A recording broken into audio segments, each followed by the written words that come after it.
क्षमस्व भगवन्त्येव क्षमाशीले परात्परे शुद्धसत्त्वस्वरूपे च कोपारि परिवर्जिते उपमे सर्वसाध्वीनां देवीनां देवपूजिते त्वया विना जगत्सर्वं मृततुल्यं च निष्फलं सर्वसम्पत्स्वरूपा त्वं सर्वेषां सर्वरूपिणी रासेश्वर्यधिदेवी त्वं त्वत्कलाः सर्वयोषिताः कैलासे पार्वती त्वं च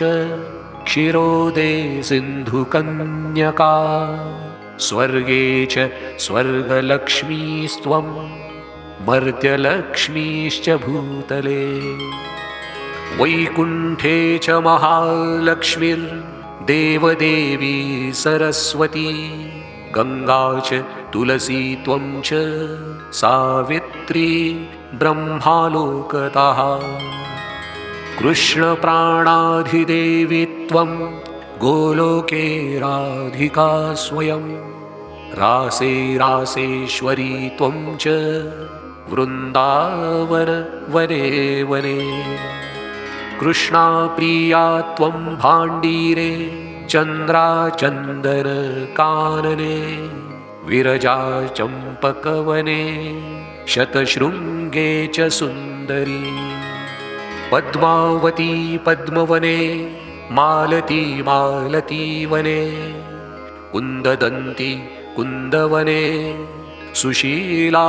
केतकीवने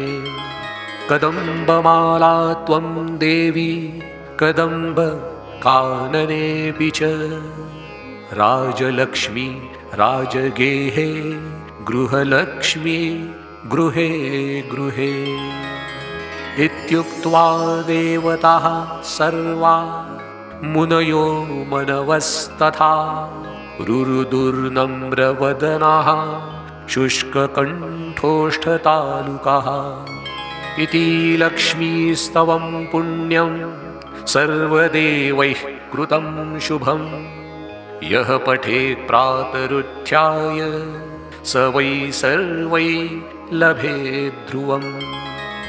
अभार्यो लभते भार्यां विदितां सुसुतां सतीं सुशीलां सुन्दरीं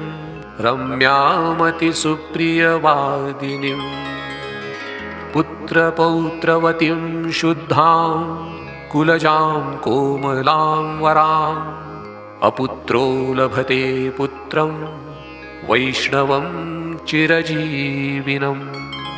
परमैश्वर्ययुक्तं च विद्यावन्तं यशस्विनं भ्रष्टराज्यो लभेद्राज्यं भ्रष्टश्रीर्लभते श्रियं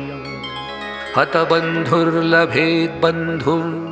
धनभ्रष्टो धनं लभेत् कीर्तिहीनो लभेत् कीर्तिं